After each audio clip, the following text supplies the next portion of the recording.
심각한 것으로 나타났습니다. 보건복지부와 질병관리본부의 2018년 국민건강영양조사에 따르면 남성 비만 유병률은 1998년 25.1%에서 지난해 42.8%로 17.7%포인트 늘었고, 반면 같은 기간 여성은 26.2%에서 25.5%로 0.7%포인트 줄어들었습니다. 특히 남성의 비만 유병률이 최근 20년 새 무려 17.7%포인트 급증한 원인은 회식과 야근이 잦아 식습관이 안 좋은 반면 운동은 부족한 탓입니다. 전문가들은 특히 식생활 서구화가 20년도 이상 된 점을 주목해야 한다고 조언하면서 초중고 때부터 비만 관리 프로그램이 절실하다는 지적입니다. 네, 안녕하세요. 아이서울유. 아이서울유. 서울에 있는 시장에서 장사하는 박사장이고요. 사계절 늘 살찌지 마. 특히 말도 살찌고 나도 살찌고 우리 직원들도 살찌는 가을이니까 앞으로 우리 직원들 비만 관리에 집중적인 관리를 해야겠어. 제가 그만큼 직원들을 가족처럼 사랑하긴 하지만 직원들이 아프면 그게 곧 가게에 영향을 주기도 하거든요. 저 같은 생각으로 더 큰 기업들 또 나라에서도 그렇게 각별하게 늘 비만 관리를 해주셨으면 좋겠는데요. 특히 중요한 것은 어릴 때부터의 식습관이거든요. 그렇다고 애들한테 맨날 집밥만 먹으라고 한다고 말 안 들어요. 애들이 다니는 골목 가게들, 편의점들 그런 데서 애들이 살찌지 않고 맛있게 먹을 수 있는 음식들을 많이 개발해서 입맛과 건강을 같이 잡을 수 있는 보다 좀 더 구조적인 이런 개선책이 있으면 참 좋겠어요. 그렇다면 효모빵 그거 정말 좋겠네요. 아니요, 내가 아까 말했잖아요. 효모빵으로 시작해도 결국에는 크림빵 간다니까. 그러네. 안돼.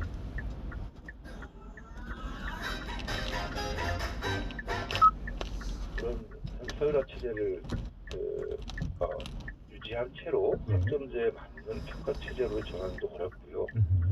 여러 가지 이유 때문에라도 이제는 자사고와 외고는 좀 전환하는 게 맞다 이렇게 판단하고 있습니다. 그런데 비서관님 그 초점은 시점인 것 같은데 2025년이 되면 예. 정권이 바뀐다고 아니겠습니까? 그럼 이제 그 차기 정권의 의지에 따라서 이거는 다시 또 그러니까 그 원점으로 다시 그러니까 되돌려질 수도 있는 거 아닌가요? 이게 현재 이것이 아시겠지만 법상의 학교가 아닌 시행령상의 학교거든요. 그렇죠. 그래서 시행령의 그 조항을 삭제하는 건데 지금 말씀하신 대로 차기 정권에 따라서 시행령을 다시 만들 수도 있고 여러 가지 보고 하면 어떤 법을 통해서 할 수 있을 거라고 생각합니다. 하지만 워낙 이제 그동안 우리 이 자사고 외고의 일반으로 정해야 되는 국민적 지지가 꽤 높기 때문에 어떤 정권이 오더라도 그렇게 쉽게 이거를 되돌리기는 쉽지 않을 거다. 알았어. 그렇게 보시는 거고요. 아무튼 현 정권 임기 안에서는 이게 근거가 되는 시행령을 없애버리겠다 이런 계획이신 거고요. 그럼 언제쯤 속도를 계획하세요, 혹시? 그것까지 또 발표를 할 건데요. 저희가 25년이라고 하는 지금 이제 학교에 다니는 대학생들 또 학교에 다니는 지금 여러 가지 준비한 대학생들에 대한 어떤 매력있고 또 그런 또 하나가 25년 지리를 말하는 거고요. 25회 우리가 전체 평가 체제가 전면적으로 바뀌어야 하는 시점과 맞물려 있습니다. 그런 거고요. 아마 곧 시행이 되면 아마 내년 초까지는 시행령 개정을 할 수 있지 않을까 생각하고 있습니다. 한 시간이 1분 정도 남아 있는데요. 비서관님 혹시 이제 금요일에 열렸던 교육관계 장관회의에서 지금 이제 주되게 논의했던 것 중에 별로 조명을 못 받고 있거나 꼭 전에 대한 사항이 있습니까? 그날 이제 주제가 세 가지였는데 하나가 고교의 서열화 문제, 하나가 대입 공정성 문제, 또 하나가 이제 고등학교 졸업 이후에 대학을 가지 않는 아이들에 대한 지원 방안입니다. 굉장히 중요한 건데 그런 것은 사실 이제 언론에서 좀 별로 관심을 안 갖는 것 같아서. 솔직히 저도 지금 처음 듣는 얘기입니다. 왜냐면 항상 대통령님과 이런 논의할 때 항상 대통령께서 강조하시는 문제입니다. 그래서 어떻게 보면 나는 상위 한 5%, 10% 아이들 때 어떤 경쟁에 관련된 쟁점만 논의해야지 대다수 아이들이 어떻게 행복하게 학교 생활을 하고 건강한 직업인으로 성장하는가에 대한 고민들이 좀 더 많았으면 좋겠습니다. 알겠습니다. 구체적인 내용을 여쭤보고 싶은데 시간이 다 돼서 그 구체적인 내용에 대해서는 저희가 다음 기회에 한번 좀 기약을 하면서요. 예, 오늘 말씀은 마무리하도록 하겠습니다. 고맙습니다, 비서관님. 예, 고맙습니다. 네, 지금까지 이광호 청와대 교육비서관과 함께했습니다. 현대해상 안전 DJ 태연입니다. 5656님의 사연인데요. 어제 늦게까지 술 마셔서 지금 운전 안 하고 지하철로 출근 중. 아주 칭찬해요.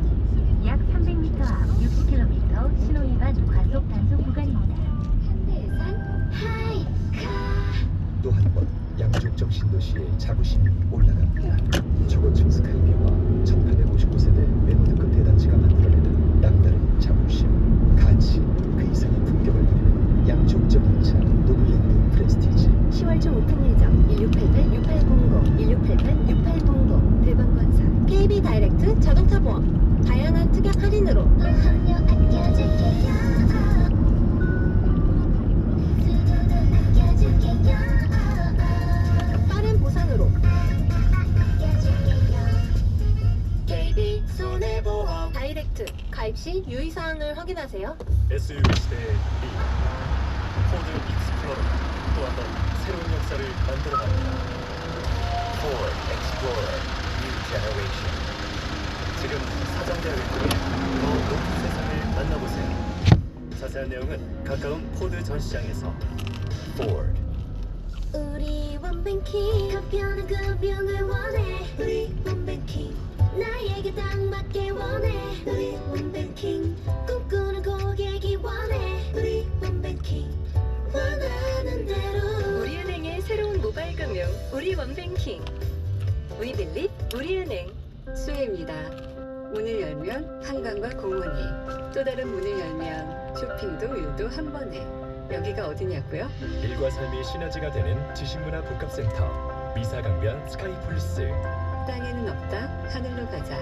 1522-3327 시공사 롯데건설 신동아건설. 친환경 콘덴싱 보일러로 바꾸고 최대 20만원 지원금 받으세요.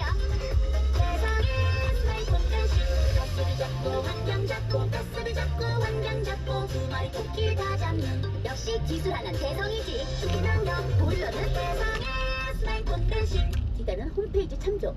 전기천과 종로의 가치가 대한민국 거장의 작품으로 진정한 투자 자산으로 처음부터 끝까지 완벽한 복합문화 도시 기분 좋은 도시 기분 좋은 투자 종로 한라비발디 운종가 문의 1600-1316 주식회사 한라.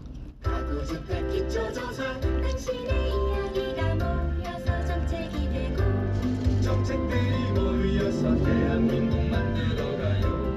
함께해요. 가구주택 기초조사. 내일의 변화는 당신의 이야기로부터 2019 가구주택 기초조사. 네, 오늘의 날씨 알아보죠. 이영희 리포터. 네, 공기가 차갑죠. 주로 남부 중심으로 아침 기온 어제보다 조금 더 낮아서요. 경북 봉화 속초가 현재 영하 1.8도로 제일 춥습니다. 대구는 5.7도고 서울은 8도입니다. 낮 기온은 서울 전주 18도, 강릉 21도, 대구 19도, 부산 20도로 어제보다 조금 더 높겠고요. 오후에 경기 북부와 강원 영서 북부를 시작으로 밤에는 그 밖에 중부지방에도 비가 내리겠습니다. 날씨였습니다.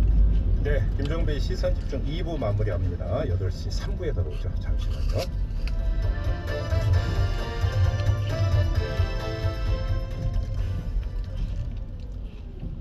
지금 시각은 7시 57분입니다. 언제나 당신 곁에 아임웨어 에너지 GS칼텍스 협찬 57분 교통정보입니다. 오늘은 서부간선도로 안양천길 외곽 방향 정체가 특히나 심한 편입니다. 안양천길은 고척교 못 가서 지금 1차로에 사고 차량이 있는데 1시간 넘게 서 있으면서 목동교 일대부터 고척교까지 쭉 정체고요. 서부간선도로는 금천 부근에 사고가 있었고 처리는 다 끝났지만 전 구간 밀리고 있습니다. 성산에서 금천까지 1시간 정도는 걸리겠습니다. 그리고 이어지는 서해안고속도로 목포 방향도 오늘 월요일 통행량 많습니다. 순산터널에서 화성휴게소까지 20km가 길게 밀려 있습니다. 올림픽대로와 강변북로는 지금 비슷하게 밀리는데요. 두 길 다 강 동쪽으로는 행주대교에서 한강대교까지 1시간 정도, 반대 강동대교에서 동작대교까지 1시간 정도 예상됩니다. 신재입니다. 언제나 당신 곁에 I'm your energy GS 칼텍스 협찬 57분 교통정보였습니다.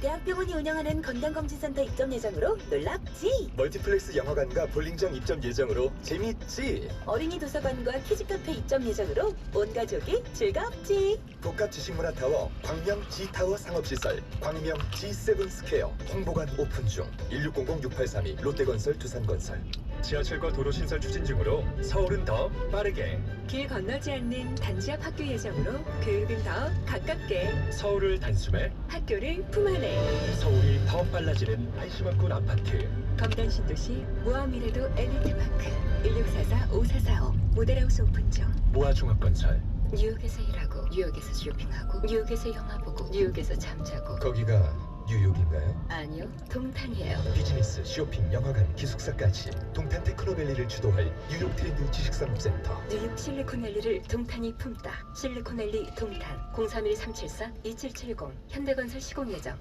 마침내 옵니다.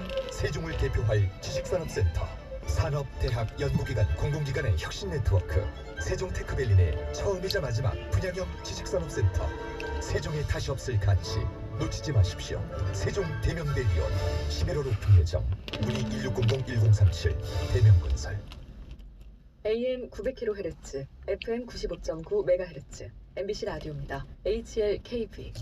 지금은 강인함과 세련됨이 공존한 SUV를 경험할 시간. 모하비 더 마스터가 8시를 알려드립니다.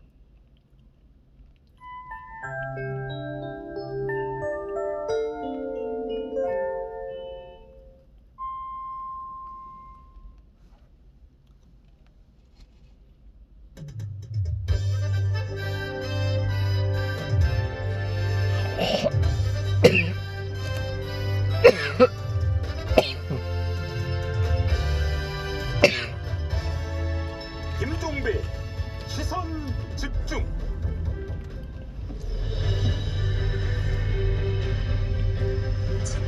양심적 병역 거부자에 이어서 이번엔 채식주의자입니다. 내년 초에 군 입대를 앞둔 한 채식주의자가 국방부 장관을 상대로 국가인권위원회에 진정을 낼 예정이라고 합니다. 군대에서 채식 식단을 제공하지 않는 건 양심의 자유와 건강권을 침해하는 일이라고 문제 제기하겠다, 이런 취지라고 합니다. 채소만 골라 먹으면 되지 않느냐라는 지적은 비현실적이라고 하네요. 이 육류뿐 아니라 계란과 우유 등 유제품도 먹지 않는 비건에겐 선택의 여지가 거의 없다고 합니다. 젓갈이 들어간 김치나 멸치 육수가 들어간 찌개도 먹지 못하기 때문이라고 하네요. 단체 급식에 왜 반찬 투정하느냐라는 혼란은 좀 자제할 필요가 있어 보입니다. 이 채식 식단을 제공해달라는 이들의 요구에 쌍심지 켜고 손살해질 건 아닌 것 같습니다. 다양성은 보장돼야 하고 개인의 양식은 존중돼야 할 것 같은데요. 우리 사회가 지혜를 모을 필요가 있어 보입니다. 김종배의 시선이었습니다.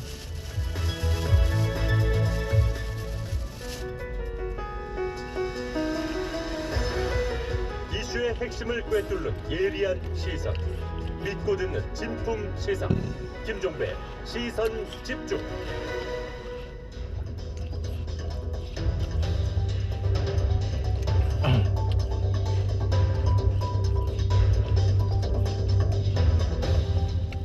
네, 매주 월요일에 사건의 이면을 파헤치는 시간이죠. 도작가의 사건 수첩 시간입니다. 자, 주중에는 변호사로, 주말에는 소설을 쓰는 작가로 살고 계신 분입니다. 판사 출신 변호사이자 추리소설가이신 도진기 작가 모셨습니다. 어서 오세요, 작가님. 안녕하세요. 네. 도진기입니다. 혹시 요즘 집필 중이신 추리소설 있습니까? 지금 초고를 하나 썼는데 오. 뒤에 한참 다듬어야 됩니다. 아, 그래요? 예. 예, 기대하겠습니다. 언제쯤 나올 예정이에요?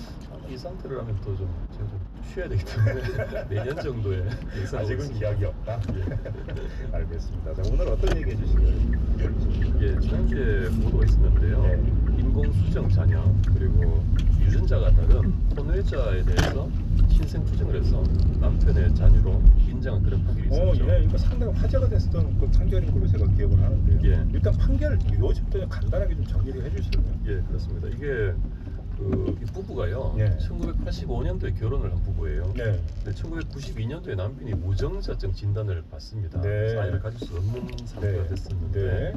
그 다음 해 바로 이제 1993년도에 이 아내가 남편의 동의를 얻어서 제3자의 정자를 제공받아서 인공수정 시술로 첫째를 출산합니다. 둘째가 또 있는데요. 예. 97년도에 예. 그 또 둘째를 출산하는데 예. 이 아이가 사실은 아내의 혼외 관계에서 출산을 했어요. 예. 남편은 이제 몰랐고요. 네. 무정자증이 나은 걸로 그렇게 알았었죠. 아, 무정자증이 이제 나와서 이제 그 남편의 아들인 걸로 남편을 알고 있었다. 자기 아들인 걸로. 예. 그렇게 살다가 2008년에 예. 어떤 교통사고를 계기로 이제 그 검사를 하다가 둘째 아이가 예. 얘가 이제 친자가 아니구나라는 걸 알게 된 거예요. 아, 예. 그 뒤로 또 세월이 흘렀습니다. 네. 그러다 마치 2013년도에 이 부부가 이혼을 하게 됩니다. 네.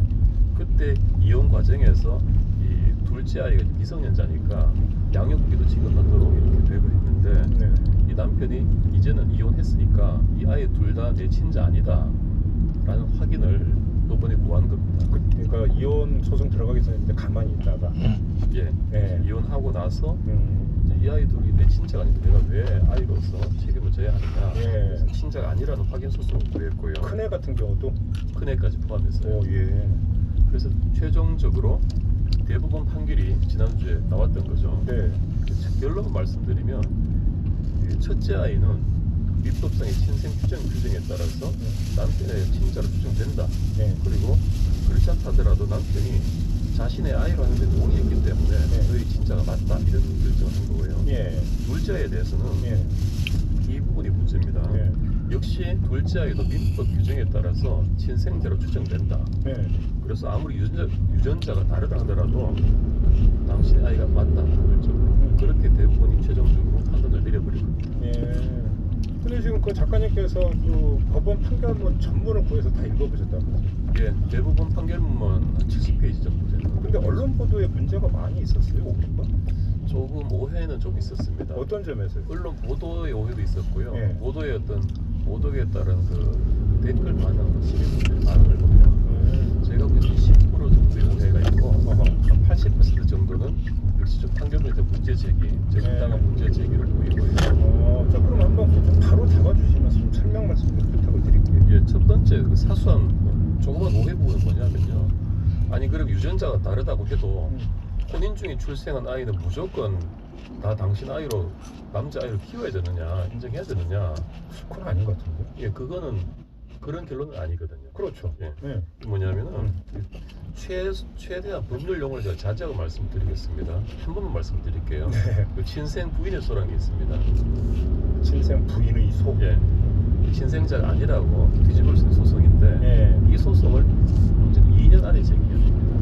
이것도 이제 일종의 이제 공소시 비슷한. 바로 그렇습니다. 법상에서 시효가 문제예요. 아, 그 시효가 문제가 됐어요. 예. 2년 안이라면 예. 유전자가 다르다는 이유로 예. 소송을 제기해서 친자를 부정할 수 있는 겁니다. 네. 근데 2년이 넘었을 때는 네. 안 된다 이런 결론이고요. 결론적으로 대부분의 판단은 이게 절대적으로 유전자가 다름에도 불구하고 친자가 맞다는 것이 아니라 예. 2년 안에는 가능하다. 그 점에 약간 오해고 나머지 부분은 결론적으로 정당한 비판을 하고 계시는 분 같습니다. 예. 저도 조금 전에 이제 그런 말씀 여쭤봤던 게 아니 그러면 그 교통사고 나가지고 그때 알았는데 몇 년 뒤에 이제 그 소송을 제기했으면 왜 그때 안 했느냐 이 얘기가 당연히 따라붙는데 바로 약 300m 앞 60km 구간입니다. 그래서 먼저 제일 기본적인 개념을 좀 말씀을 드려야 될 것 같은데요. 네. 이 사건에서 문제가 된 것이 민법상의 친생 추정 규정입니다. 이게 뭐냐면요. 민법 844조에 있는 건데요. 네. 부부의 혼인 중에 출생한 자녀는 친생자로 추정한다 이런 규정이에요. 네. 원래 이렇지 않습니까? 여성은 아이를 낳으면 그렇죠. 이거는 뭐 의심하고 추정할 것도 없는 거죠. 그렇죠. 그 남자는 조금 다릅니다. 친자인지 또 아닌지 그 확인을 또 하는 과정도 있을 수 있는 거거든요. 예. 그래서 혼인 중에 아이를 낳았으면 무조건 그 남편도 친자다라고 하는 게 아니라 친자로 추정한다고 하는 거죠. 아, 그래요? 예. 그 추정이라는 말은 뭐냐면 법적으로 상식적으로 마찬가지겠습니다만 친자가 아니라는 게 확실하다면 반증으로 뒤집을 수 있는 게 추정이에요. 그렇죠. 예. 그래서 가장 우리가 지금 생각하기에는 그러면 뭐 유전자가 다르다는 게 가장 강력한 반증 아니겠느냐라는 것인데 대부분 판결은 이번에 그렇다 하더라도 2년 내에 해야지 2년 뒤에 지나버리면 못한다 이런 결론인 거예요. 예. 이제 우리가 이제 선뜻 납득이 안 됐던 부분인데 그 이제 그 한 방에 지금 그 작가님이 정리해 주신 게 시효가 지났기 때문에 안 받아들여질 거다. 지금 이런 거죠, 그러면. 근데 지금 대법원에도 보면 소수 의견 이런 게 있지 않습니까? 예, 소수 의견이 있습니다. 민유수 대법관 혼자 소수 의견을 냈는데요. 이 배경이 이런 겁니다. 이게 2년이 지났을 때가 문제거든요. 그러니까 2년이 지났을 때도 신자의 주장을 뒤집을 수 있는 그런 선례가 있습니다. 아, 그래요? 예. 어떻게요? 이런 보도가 있었죠. 이게 1983년도에 대법원 판결을 그대로 확인한 판결이다 이런 보도를 했었어요. 이 1984년 판결이 뭐냐 하면 부부가 그 아이를 출생하고 남편이 이 아이가 내 아이가 아니라는 걸 인지하고 난 뒤에 2년이 넘었더라도 부부가 같이 안 산 기간 동안에 동거하지 않은 기간 동안 태어난 아이라면 2년 뒤에라도 언제든지 이 아이는 내 아이가 아니다라고 남편이 주장할 수 있다는 겁니다. 그 판결이 83년에 있었고요. 이번 판결에도 그걸 그대로 취지를 유지해서 이어받은 건데요. 같은 판결이 뭐냐면 의미가 뭐냐면 2년이 지나서는 부부가 단지 같이 안 살았던 이유만 가지고 주장을 뒤집는 주장을 할 수 있다는 판결이었고요. 근데 그 뒤로 그 유전자 검사가 생겨났죠. 그렇죠. 유전자 검사로 이 아이가 내 아이가 아니라는 게 확정적으로 판명이 나도 2년이 지나면 예외 없이 소송 제기 못한다라는 그런 결론인 거죠. 이번 판결이. 이게 그 굉장히 좀 그 보수적인 그런 내용인데요. 이런 내용입니다. 여기에 이런 의문이 들 수가 있어요. 부부가 별거를 하고 같이 안 살았더라도 요즘 얼마나 교통이 발달했습니까? 옛날에 그 시대와 달리 잠깐 만날 수도 있는 거고요. 근데 거기에 비하면 유전자 검사의 친자 확인하고 어느 게 더 확실하겠습니까? 유전자 검사가 훨씬 더 확실하죠. 비교도 안 되고 확실하겠죠. 그렇죠. 그런데 이 판결의 취지는 뭐냐면요. 유전자보다 훨씬 덜 확실한 부부의 별거라는 사유에는 있으면 부부의 별거 중에 아이가 태어났으면 2년 기간 제한 없이 언제든지 친자 관계를 부정할 수 있게 해준 겁니다. 그러니까 쉽게 하면 이제 그러니까 좀 방송이다 보니까 지금 그 작가님께서 많이 자제를 하시면서 말씀하시는 것 같은데 별거 중에는 부부 관계를 맺는 일이라고 하는 것들은 상정을 보통 안 하니까 여기서부터 이제 의심이 시작이 될 수 있는 거 아니에요? 이런 취지의 말씀이신 거죠? 그렇죠. 그 정도까지는 말씀하셔도 될 것 같아요. 알겠습니다. 너무 자세했네요. 그 부부 관계를 못 하니까 당연히 그때 태어난 아이는 남편 아이가 아니지 않겠느냐. 그래서 이 경우는 2년 제한 없이 인정을 해주자라는 것이 83년 판례였고 지금 판례도 그대로 이어받는 건 맞는데 문제는 부부가 같이 안 살았다는 사실보다 훨씬 더 확실하게 친자가 아니라는 증빙인 유전자 검사가 있는데도 불구하고 친자 아니라는 게 확인이 됐다 하더라도 이 경우는 2년이 지나버리면 소송 못한다라는 결론인 거예요. 이 점은 좀 모순이 아니냐라는 의문이 들 수밖에 없는 거죠. 아, 그래요. 그러면 그 2년이라고 하는 그러니까 그냥 시효라고 하죠. 시효를 설정하는 거에 대해서 어떻게 생각하세요? 법이 그렇게 일단 결정해 놓은 겁니다. 입법자가 해놓은 거라서 말하자면 일단 2년 기준으로 해서 이걸 넘어가 버리면 가족관계 안정 평화를 위해서 덮어두자 그래서 83년 판결부터 지금 판결까지 예외를 둔 것이요. 그렇다 하더라도 부부가 같이 안 살은 기간 동안 태어난 아이는 남편의 친자가 아닌 게 확실하지 않느냐. 그러면 예외를 인정해줘서 시효 제한 없이 언제든지 친자 관계를 부정할 수 있도록 해주자라는 것이었거든요. 근데 부부의 별거라는 사실보다 몇만의 더 확실한 DNA 검사가 있는데도 불구하고 그거는 친자 관계 부정 사유가 안 된다라고 판결되는 게 이번 판결입니다. 그러니까 지금 2년이라고 하는 것의 어떤 그 기점이 되는 게 이 아이가 내 아이가 아니라고 하는 것을 확인한 날로부터 2년이 되는 거죠. 그렇죠. 근데 확인이라고 하는 게 되게 애매할 수가 있잖아요. 지금 계속 말씀하신 게 그거죠. 그러니까 유전자 검사를 통해서 내 아이가 아니라고 하는 것이 그거는 명백히 객관적이니까. 그렇죠? 그거는 인정이 된다고 해도 그러면 그건 기간 2년이라는 기간이 되는 거고 별거 기간에 뭐 이제 그 얘기는 좀 약간 또 다를 수도 있는 거고 그렇게 되는 거죠. 근데 이 사건은 보면은 2008년에 유전자 검사를 통해서 자기 자녀가 아니라는 걸 알았지 않습니까? 그렇죠. 2013년에 이혼하고 그 뒤에 소송 제기했으니까 2년이 훨씬 넘었죠. 근데 이 경우에 또 2년 제한 없이 자기 친자임을 부정할 수 있도록 해줄 것인가라는 문제인 거거든요. 김양덕 님이 이런 문자를 주셨는데요. 자, 그러면 아이가 태어나면 유전자 검사를 받아야 하나요? 2년 지나면 무조건 친자다 하면 좀 이상한 것 같네요. 이 말씀이 맞습니다. 이것이 지금 대부분 판결에 대해서 시민들이 의문을 가지는 바로 그 점이거든요. 네, 설명 좀 해주세요. 이거. 대부분 판결의 취지는 그겁니다. 원래 부부가 단지 따로 산 경우만 아니면 무조건 친자를 본다는 거예요.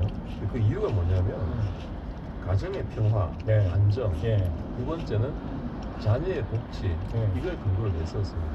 그걸 근거로 내세워서 2년 지나면 더 이상 친자관계 부정을 못하도록 했다. 그러니까 간단히 말하면 아이가 무슨 죄냐 이거죠. 그렇죠. 그죠. 계속 말씀해주세요. 그다음에 이게 1983년에 낡은 판례를 유지했다 뭐 이런 보도가 있는데 이 부분에 대해서 지금 반은 맞고 반은 틀리지 이렇게 말씀드릴 수 있는 게 83년 판례를 유지한 것은 맞습니다. 부부 사이의 친자 추정을 아주 예외적인 경우를 인정하는 걸 그대로 뒀고요. 유전자 검사로 드러나도 무시하고 그대로 친자다라고 해버리는 거죠. 다만 다른 점은 절반은 틀렸다는 것은 이 1983년 판결이 당시는 굉장히 진보된 판결이었어요. 그랬나요? 그 이전에 1968년에도 판결이 있었는데요. 이때는 아예 이런 부부의 별거라는 이런 사유조차 인정을 안 했습니다. 절대적으로 부부 관계, 부부의 혼인 생활 중에 태어난 아이는 무조건 친자다 라고 못을 박아버린 판결이 있었어요. 68년 기준으로 별거가 거의 인정이 안 될 때일 것 같긴 하네요. 네. 그렇네요. 그 83년에 그나마 부부의 별거가 있었던 경우는 예외로 한다라고 해줬던 판결이 83년인데 이 판결 이후로 35년이 지났습니다. 그 사이에 유전자 검사가 활성화되고 새로운 과학기술이 등장했어요. 친자 확인이 가능해졌습니다.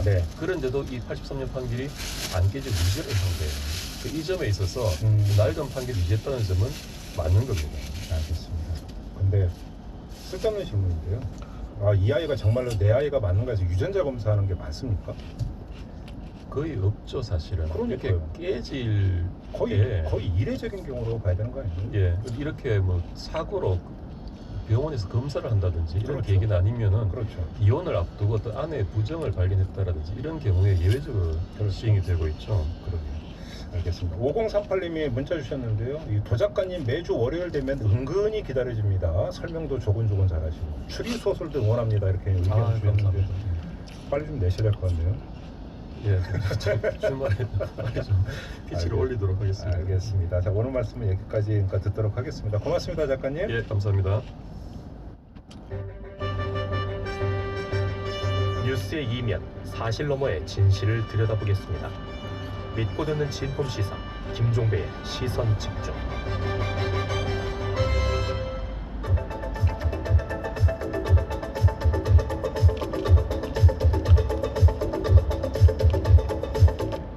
네, 시선 집중의 대미를 장식하는 비컨 뉴스 시간입니다. 이종훈 작가 함께합니다. 어서 오세요. 안녕하세요. 네, 첫 소식이요. 첫 번째는 좀 애청자분들이 화나실 만한 뉴스입니다. 어제 그때 많은 분들을 화나게 만들었던 뉴스인데요. 먼저 준비한 오디오 컷부터 한번 들어보십시오. 저는 그냥 딱 한 그 원인을 이야기를 하면 저 우리의 문제라고 생각을 해요. 1965년도에 저희가 청구권이 협정할 때 그걸 어떻게 해석하든지가 안 돼. 국가의 그리고 국민의 모든 청구권은 완전히 그리고 최종적으로 해결됐다라고 하는 문구에 우리가 서명했습니다. 그게 우리가 일본하고 약속을 한 거예요. 그런데 이제 와서 그게 알고 보니까 보상이지 배상은 아니었어. 그 청구권에 배상은 포함이 안 돼 있어. 개인 청구권은 또 따로야. 이렇게 복잡하게 얘기하는데 국제사회에서 어떻게 그게 이해가 되겠어요?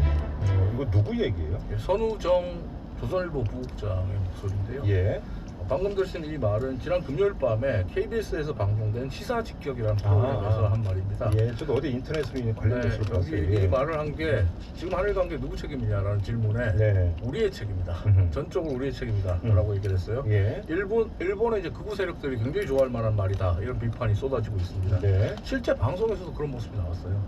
이 방송을 보면 구보타 산케이 신문 해설위원이 나오거든요. 있거든요. 네. 산케이 신문이 이제 일본 내에서도 유명한 국부 신문이잖아요. 뭐 우리나라 그 국민들 다 아는 신문이죠. 그렇죠. 네. 이 산케이 신문의 이 해설위원이 손호정 부국장이 이 말을 한마디 한마디 할 때마다 아주 격하게 공감하면서 고개를 끄덕끄덕거립니다. 그래요? 네. 그렇지 네, 하면서 네. 끄덕거려. 그러니까 손호정 부국장도 아차 싶은지 네. 고보타 위원에게 제 말을 고개 끄덕거리지 마세요. 제가 산케이 신문을 똑같은 생각을 하고 있는 건 아닙니다 라고 이야기를 합니다. 네. 하지만 이 방송이 더 큰 문제가 됐던 게 이 손호정 부국장의 말은 약가예요. 네. 더 큰 논란은 역시 산케이의 고보타 위원이 만들어냈는데 네. 정말이지 일본 내에서 혐한 방송에서나 들을 수 있는 이야기를 한국의 공영방송 KBS에서 막 쏟아냅니다. 어떤 식으로요? 한일 관계가 망가진 원인은 한마디로 문재인 씨의 역사관 때문이다. 문재인 씨 제가 한 말 아닙니다. 문재인 고보타 씨? 위원이 문재인 씨라고요. 씨. 계속 씨라고요.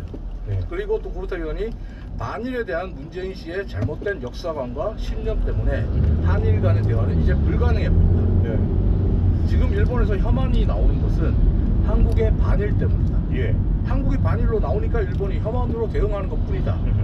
거의 뭐 방송 내내 계속 이런 이야기를 쏟아요. 아니 저는 솔직히 이 방송을 못 보고 그냥 잠깐 기사만 봤는데 그래서 한번 좀 되묻고 싶은 게 뭐 사람은 뭐 여러 가지 의견을 가질 수가 네. 있고 그 의견을 뭐 표명할 권리는 있겠죠. 네. 근데 문제는 그러니까 이 사람들이 방송에서 이 얘기를 했다는 게 중요한 게 아니라 네.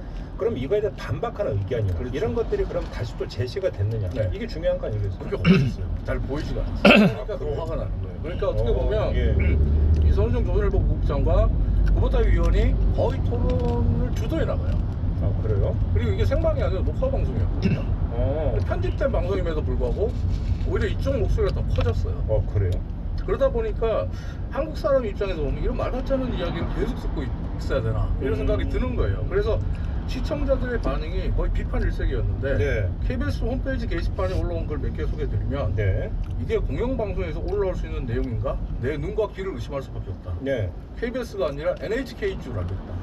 어디 가서 한국 방송공사라고 하지 말고 일본 방송공사라고 해라. 또 많은 분들이 잘 모르시겠지만 KBS 홈페이지는요, 홈페이지에 들어가면 저 상단에 시청자 청 홈페이지라는 게 있습니다. 아 그래요? 예. 근데 방송 직후에 이 시청자 청 홈페이지에 외국 방송 시사 직격 제작진들 사과와 중징계를 요구합니다. 이런 글이 올라왔고요. 청원 글이 올라왔고요. 네. 현재 지금 4,000명 이상이 동의하는 거예요. 오호, 예. 뿐만 아니라 이 영상이 지금 유튜브에서 현재 다시 보기가 되고 있습니다. 네. 오늘 새벽에 제가 봤을 때 좋아요 숫자가 124개고요. 싫어요 숫자가 2,361개입니다. 비교가 안 돼요. 그리고 댓글이 1,300개가 넘게 달려 있는데 가짜 뉴스, 페이크 뉴스, 그리고 분노로 가득한 댓글로 가득합니다. 그래요. 그러면 지금 청원이 있으면 그 몇 건 이상이 되면 대답을 하게 되는 이게 또 있나요? 네, 그래서 KBS 입장에서는 이걸 이렇게 청원이 계속 올라오니까 분명 어떤 해명은 해야 될 거예요. 오늘 해명은 해야 될 건데 어제 같은 경우 어제 그제는 이제 주말이니까 뭐 해명을 못했다고 하더라도 오늘 중으로 어떤 해명을 내놓아야 될 것 같습니다. 그러게요. 일단 KBS 해명을 일단 좀 봐야겠네요. 네, 그렇습니다. 예, 좀 그래요. 네, 알겠습니다. 다음은요. 두 번째 뉴스는 준비한 오디오 컷을 한번 들어보시죠. 저희가 원래 장관을 낙마시키면 표창장을 늘 드렸습니다. 그동안 우리가 낙마시킨 장관들이 몇 분 있습니다. 제가 원내대표 된 이후에도. 누가 뭘 이야기했는지 금방 오는데. 예. 네, 지난 토요일에 나경원 원내대표가 네. 보수 유튜브인 고성국TV 공개방송에 나가서 예. 이 말을 했는데요. 예. 이 말을 하게 된 이유는 그렇습니다. 이 부산에서 올라온 지지자라고 자신을 밝힌 남성분이 손을 들고 나경원 대표에게 질문이 있다 라고 말하면서 지금 표창장이나 주고 좋아할 때냐, 예. 아주 질타하는 듯한 질문을 합니다. 그러니까 나 대표가 이제 웃으면서 이렇게 대답을 한 건데요. 나경원 대표의 말을 따르면 한국당은 그동안 공개적인 행사를 안 해서 그렇지, 이번에 공개적으로 해서 그렇지, 장관 후보자들을 낙마시키면 늘 표창장을 줬다. 이렇게 말합니다. 그러니까 낙마라고 그러니까 속칭 한 건 하면 표창장을 준다 이런 얘기죠. 그렇죠. 그래서 이제 정의당 같은 경우는 표창의 의미를 잘 모르는 것 같다. 교육 현장에서 보고 배울까 두렵다 이런 말을 해놓기도 했는데요. 인터넷과 SNS를 보니까 이런 글이 있더라고요. 16기차 죄송하다 한마디만 하면 끝날 일을 왜 더 키우는지 모르겠다. 이 진짜의 안타까움이 잔뜩 묻어나는 이야기가 있었고 또 이런 말도 있었습니다. 이번에만 준 게 아니라 늘 줬다면 그게 더 큰 문제 아니냐. 표창장 전수조사 가자. 이런 얘기까지 있습니다. 정치권을 묘사할 때 쓰는, 그러니까 자주 쓰는 단어 중에 하나가 저격이라고 하는 단어를 많이 쓰는 거 저도 알고 있습니다만 사격은 선수들이 하는 거죠. 어떤 정치권에서는요 가래로 호미로 막을 걸 가래로 막는 게 참 많이 해요. 그러게요. 네. 결국은 뭐가 중요한 게 아니라 그 다음에 나오는 혈맹이 더 중요하다는 걸 커머니 그래서 나오는 것 같습니다. 알겠습니다. 오늘 여기까지 하죠. 이종환 작가 함께했습니다. 고맙습니다. 블랙 프라이데이. 블랙 프라이데이도 기쁘답게 압도적 혜택으로 찾아갑니다. 오직 10월 한 달간 최대 20% 1,350만 원 할인. 신분을 가진 절호의 기회. 지금 지불전 시장으로 문의하세요. 블랙 프라이데이 G. 어깨 허리 아프지마를 영어로 말하면 손목 무릎 그만 아플래를 영어로 관절통 근육통 멈춰를 영어로 붙이면 스탑 통증 차 살 때 어디까지 골라봤어? K5, 스포티지, 소렌토 셋 중 하나를 초이스하면 보증 기간과 거리를 내 맘대로 초이스. 1년을 신차 바꿀 땐 중고차 가격 보장에 최대 200만 원 최등록세까지 지원받는 초이스. 시원한 점. 약 300m 앞 50km 구간입니다. 메인은 여기다. 동탄 호수공원 바로 앞 상권의 중심. 메인은 하나다. 풍부한 배우 수요와 색다른 컨텐츠. 메인은 우리다. 체험형 패밀리 엔터테인먼트몰의 가치. 동탄 호수공원을 대표할 상업시설 라크몽. 11월 그랜드 오픈 1599-9969. 제일건설 서영건설 플러스. 오늘의 인문학 끝판은 닦으면서 치료하는 이클린 닥스입니다. 약이니까 약국에서 만나실 수 있습니다. 하루 두 번 잇몸병 치료 이클린 닥스. 잠시 라디오 볼륨을 높여보세요.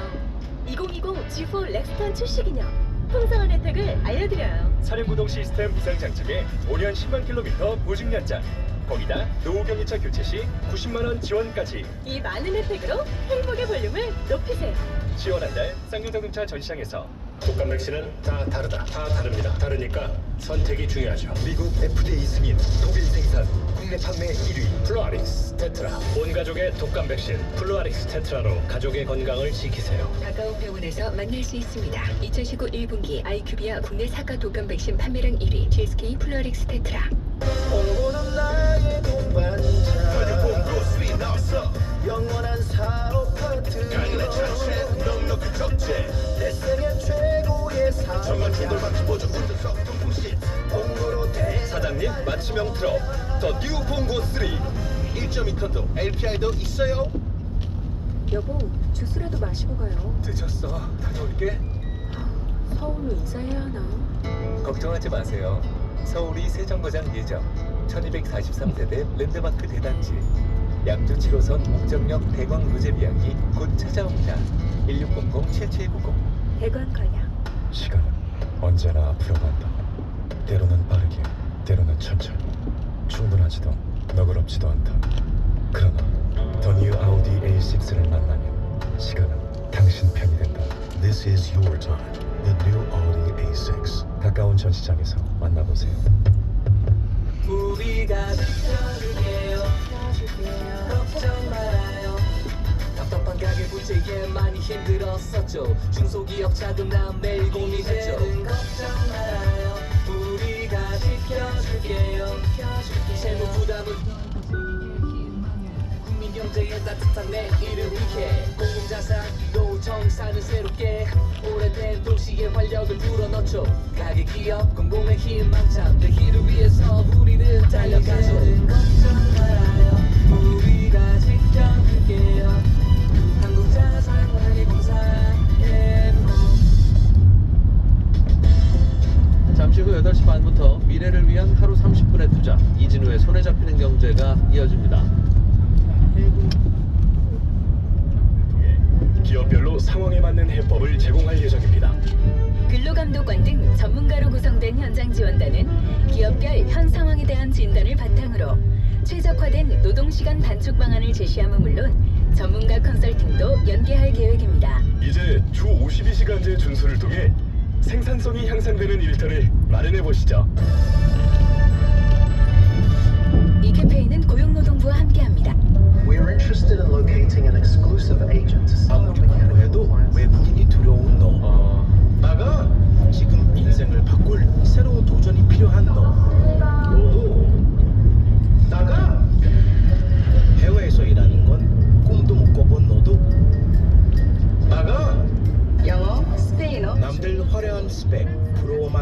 너도 나가. 코이카 해외 봉사단으로 나가. 해외에 나가 경험으로 쌓는 생생한 실전 경력. 나가니까 잘 나가지. 코이카 해외 봉사단. 가나도 가나. 필요하지 쇼핑하지 할인하지 중독되지 할인 중독 품질 좋지 종류 많지 할인하지 중독되지 할인 중독 할인 중독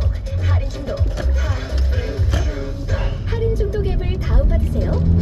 만섭이다 품절되지 다운받지 할인 중독 할인 중독. 세무사 믿고 맡길 수 있을까요? 고객이 검증하고 평가한 세무사, 모두가 원하는 그 세무사 바로 세무통에 있습니다. 세무사 비교 견적 플랫폼 세무통은 이미 많은 고객들이 함께하고 있습니다. 이제 여러분도 세무통을 경험하실 차례입니다. 약 1km 앞 80km 구간입니다. 온라인 판매를 손쉽게 온라인 판매를 샵링커로 편하게 샵링커 온라인 판매를 편하게 온라인 판매를 샵링커 기억해 샵링커 15444111. 서울과 마주한 북한산 풍경을 담은 쾌적한 생활 고향 삼송. 라곰 라이프를 누리는 북유럽 하우스 우미 라피아노. 당신이 바라고 당신이 꿈꿔온 일상의 행복 라곰 라이프 고향 삼성 우미 라피아노. 11월 분양 예정 031-962-2100 우미건설. 라곰 라이프가 뭐야?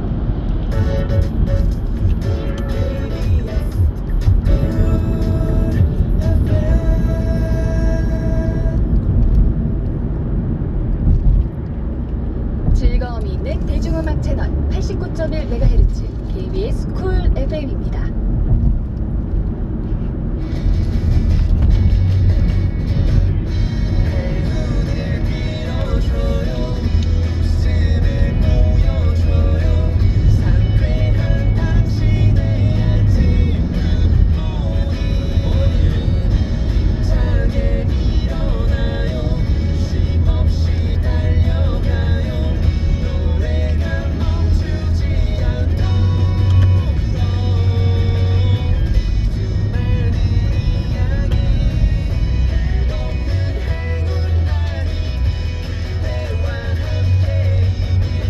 FM 대행진 당신의 모닝 파트너 박은영입니다.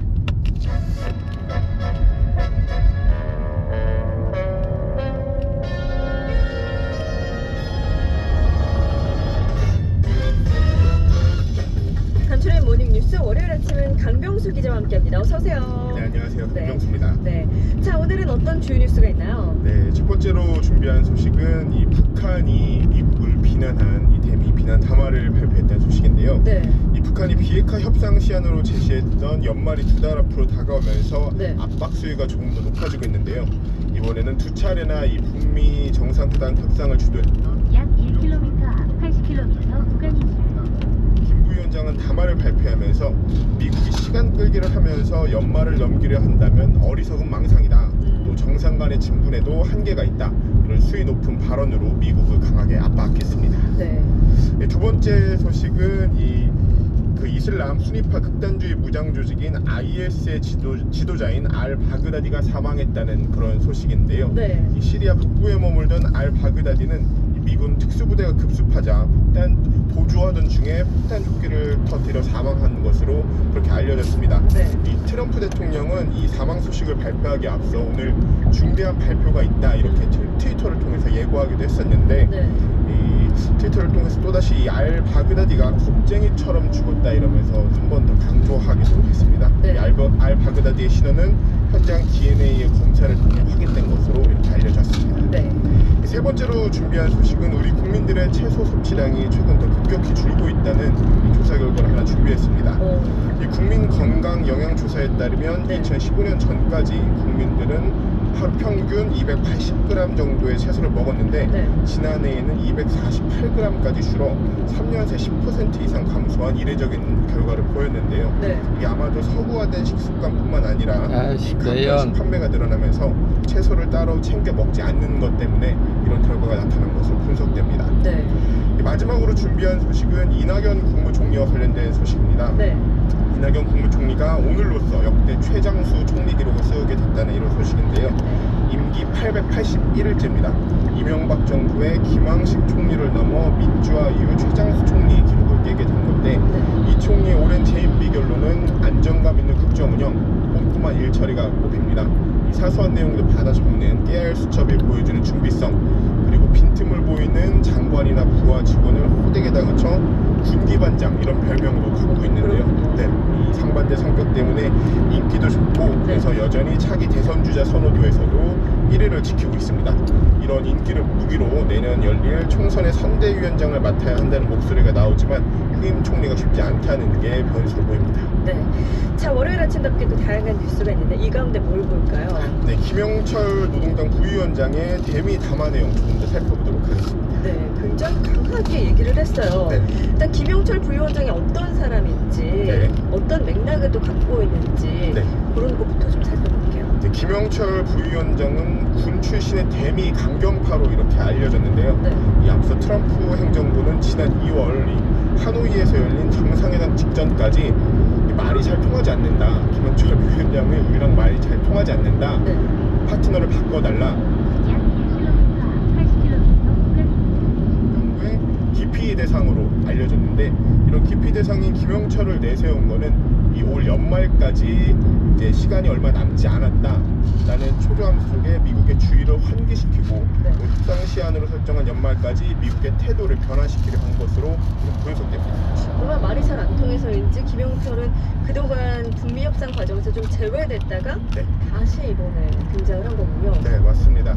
김영철은 앞서 말씀드린 하노이 북미 정상회담에서 북미 정상회담이 끝난 뒤 통일전선 부장 자리에서 내려왔는데, 이 당시에 사실 특별한 결과가 나오지 않았어요. 기대는 많이 컸던 반면에. 그래서 일종의 문책성 인사 아니냐 이런 분석이 나왔었고, 실제로 하노이 회담 결렬 이후에는 이 북미 정상회담 과정에서 김 부위원장은 2선으로 물러나 있던 상태였거든요.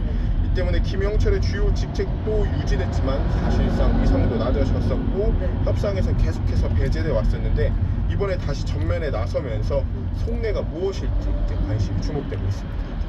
이번 담화가 북한이 계획한 강원 전략이란 평가도 나오고 있어요. 네, 그리고 나흘 전에 김계관 외무성 고문이 발표한 담화를 조금 더 살펴봐야 할 것 같은데요. 이 김계성 고문은 김정은 국무위원장과 도널드 트럼프 미국 대통령의 각별한 관계를 강조하면서 미국이 어떻게 이번 연말을 지혜롭게 넘기는가를 보고 싶다 이렇게 말을 했어요. 좀 부드럽게 다가간 거죠.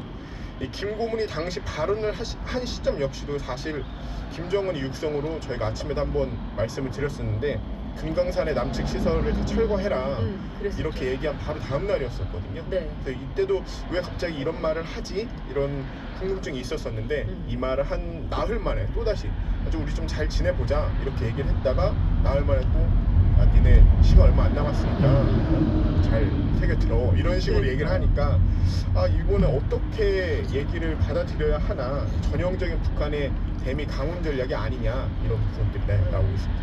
친하다고 계속 그렇게 하면 안 된다. 약간 이런 뭔가 계속 기회를 기다리고 있는 것 같은 느낌이 드는데, 그렇다면 이 강원 전략을 통해서 제대로 얻고자 하는 것 보면 일단은 책임을 미국 쪽에 돌리는 것이 가장 크다 이런 분석이 나오고 있습니다. 칼자루를 그쪽에 넘기는 거예요? 그렇죠. 우리가 지금 이 말이 잘 안 통하는 게 니네 책임이야 라고 책임을 미국 쪽에 돌리고, 또 톱다운 방식의 해결, 즉 서로 제일 정상 간의 문제를 잘 해결해 보자, 위에서부터 아래로 내려와 보자, 이 톱다운 방식의 해결을 촉구하는 것으로 풀이가 됩니다. 이 전문가들은 또 올해 연말까지 대북 제재가 완화되지 않으면 중국과 러시아에 파견된 근로자들이 철수하게 되면서 북한의 외화 수입에 상당히 큰 차질을 빚기 때문에 북한이 연말 시한을 박아놓고서 미국을 압박하고 있다 이렇게 해석하고도 있습니다. 또 향후 북미 관계 악화의 책임을 아까 말씀드린 것처럼 미국에 전가하면서 대륙간 탄도미사일 시험 발사 등 북한이 원하는 것을 재개하기 위한 명분 쌓기를 하고 있는 게 아니냐 이런 분석도 나오고 있습니다. 그렇군요. 북한이 연말까지 북미 정상회담이 재개되지 않을 것 같다는 전망이 좀 초조함을 드러냈다고 하는데 과연 어떤 변화가 있을지 지켜봐야겠습니다. 자, 오늘은 여기까지 드릴게요. 고맙습니다. 네, 감사합니다. 데이터 공부땡 와이파이 도시락. 이유가 뭐예요? 왜 갑자기 실적들이 안 좋아지고 있어요? 이유가 굉장히 여러 가지 복합됐는데 일단 첫 번째로 신작 게임 출시가 지연되는 건데요. 예전에는 PC 게임이 다 약간 유행이었잖아요. 네. 그래서 굉장히 오랫동안 장기에 걸쳐서 엄청난 인력을 투입해서 게임을 하나 내놓으면 그 게임으로 몇 년은 먹고 살 수 있었습니다. 예. 근데 지금 모바일 게임으로 트렌드가 넘어오면서 빨리빨리 뭔가 새로운 작품이 나와야 되는 거예요. 오래 가지도 않고 한 번 만들어놔도 네. 그러다 보니까 상반기 원래 출시되기로 했던 넷마블의 게임 더 킹 오브 파이터 올스타, BTS 월드 등이 당초 계획보다 1년 이상 출시가 늦어졌습니다. 예. 왜 늦어졌을까에 보면은 이거는 또 말이 많은데 52시간 근로제 때문이다 라는 얘기가 나오고 있는데요. 이 넷마블의 네. 별명이 구로의 등대예요. 구로의 등대? 네, 이게 구로에 위치한 게임사인데 등대가 밤새도록 네, 거의 꺼지지가 않는다고 불이 해요. 밝혀 있다 사무실에. 그 정도로 하다가 이제 52시간제 도입하니까 예. 넷마블이 작년 3월부터 선택적 근로시간제를 적용했거든요. 이렇게 얘기하면 아니 그러면 근로자들은 50시간 넘게 항상 이렇게 그동안에는 매번 밤샜다는 얘기냐 하는 이야기도 나올 수 있겠네요. 나올 수 있는데 예. 비슷한 얘기가 중국에서는 996 근로제가 또 논란이 되고 있다 그래요. 그건 무슨 말입니까? 오전 9시에 출근해서 오후 9시까지 주 예. 6일 일해야 된다. 아. 그래야지 성공할 수 있다. 뭐 이런 얘기를 하는데 중국 업체들은 게임을 이제 그런 식으로 개발하고 있다는 뜻이네요. 네네. 그리고 우리는 52시간 근로제 때문이라고 하는데 이 부분에 대해서 생각해 봐야 될 것 같아요. 그럼 언제까지 희생을 강요할 거냐라는 부분이니까요. 그래요. 뭐 하나 얻는 게 있으면 뭐 하나 잃는 게 있는데 잃는 건 이런 것들이다 이런 뜻이에요. 이제 두 번째로는 이제 외국 게임이 우리나라 시장을 공략하고 있다는 겁니다. 24일 매출 기준으로 보니까요. 안드로이드 모바일 게임 상위 20개 가운데 9개가 외산 게임입니다. 그 가운데 8개가 중국산이고요. 예. PC방 게임도 상위 10개 가운데 4개가 외산이고 그 롤이라고 아시죠? 그게 이제 미국의 라이엇 게임즈가 개발한 리그 오브 레전드 준말인데요. 예. 10년 동안 PC방 게임 1위를 했다라고 합니다. 그 말은 쉽게 말하면 외제 게임들이 우리나라 소비자들을 많이 매혹시키고 있다는 뜻인데 그러니까 중국 K게임의 약간 위세가 예전만 못하다는 거고요. 특히나 이 중국 업체가 예전에 사실 조금 좀 품질이 그닥 좋진 않았거든요. 근데 아침 9시에 출근해서 밤 9시까지 주 네. 6일 일해서 열심히 만들고 그때 순발력 있게 대응하니까 인기네. 그러니까 올라왔어요. 네. 몇 년 전에 한국 업체들이 하던 일을. 네. 그리고 이제 세 번째가 수출 여건 나빠진 건데요. 뭐 아시다시피 사드 때문에 중국 정부가 중국이 최대 게임 시장이거든요. 네. 여기다가 유통허가를 내주지 않았습니다. 그걸 아직도 안 풀어주고 있어요. 아, 한국 게임을 중국에 팔기 어려워요? 네, 그래서 중국에서는 옛날 게임은 모르겠는데 신규 게임은 출시가 안 되고 있습니다. 예. 네, 그러다 보니까 아무래도 최대 시장을 놓치다 보니 문제고요. 한국 드라마 안 틀어주는 거하고 맥락이 네, 비슷한 맞습니다. 이유인가 봐요. 네. 예. 그리고 네 번째가 바로 이 WHO 세계보건기구가 5월달에 국제질병표준분류기준 개정안에서 게임 이용 과몰입을 질병으로 지정했거든요. 예. 이 게임을 이제 질병으로 지정하고 뭔가 이렇게 약간 나쁜 짓이라고 하다 보니 이 게임 산업 자체에 인력들이 조금 약간 좋은 인력들이 안 가고 예. 인식 자체가 나빠지는 거가 장기적으로는 게임 산업에 악영향을 미친다라고 하는데요. 콘텐츠진흥원에 따르면 2025년에 최대 5조 2천억 넘게 손실 금액이 일어날 거다라고 예상합니다. 그래서 그런지 얼마 전에는 우리나라 1등 제일 큰 게임 회사 또 그 회사 팔겠다고 창업주가 여기저기 돌아다니다 결국도 팔았고 얼마 전에는 넷마블이라는 회사가 정수기 렌털 업체에 인수한다고 해서 무슨 생각일까 싶은 의구심이 있었는데 게임업계 들어다 보니 이것저것 어려워서 그만하고 싶다는 생각이 들었는지도 모르겠어요. 그래서 이제 말씀드린 대로 넷마블은 구독 경제를 해보겠다라고 해서 웅진코에 인수 추진하고 있고요. 그다음에 그 김정주 넥슨 창업주죠. 네. 회사 팔겠다고 했는데 결국 실패했어요. 그래서 한 게 뭐냐면 허민 원더홀딩스 이분이 이제 위메프 창업자고 던전 앤 파이터의 아버지라고 하는데 이 사람을 외부 고민으로 영입해서 회사 재편을 현재 시도하고 있습니다. 예. 지금 이제 우리 쓰는 휴대폰은 LTE 4세대에 넘어가서 이제 5세대 휴대폰들도 많이 사서 쓰고 있어요. 5G라고 하는. 그런데 아직 2G라고 합니까? 2세대 서비스를 여전히 쓰고 있는 분들이 있는데 이동통신사들 입장에서는 이게 좀 골칫거리라고요? 맞아요. 이게 8월 기준으로 2G 가입 회선이 120만 건 정도 여전히 많네요. 네, 실제로 사용하고 있는 회선은 한 60만 건 정도라고 해요. 절반 정도. 이게 인터넷 안 되는 폴더폰이죠, 그러니까. 그래서 왜 문자, 보면은 전화, 벨소리 이 정도만. 이게 보안 때문에 네. 약간 그런 나란 일 하시는 분들도 쓴다 그러고 오히려. 아니면 정보를 뭐 굉장히 중요하게 생각하는 분도 쓴다고 하는데요. 예. 이게 말씀드린 대로 통신사 입장에서 되게 골치가 아픈 게요. 고장이 나면 고칠 수가 없는 거예요. 그래서 하는 이미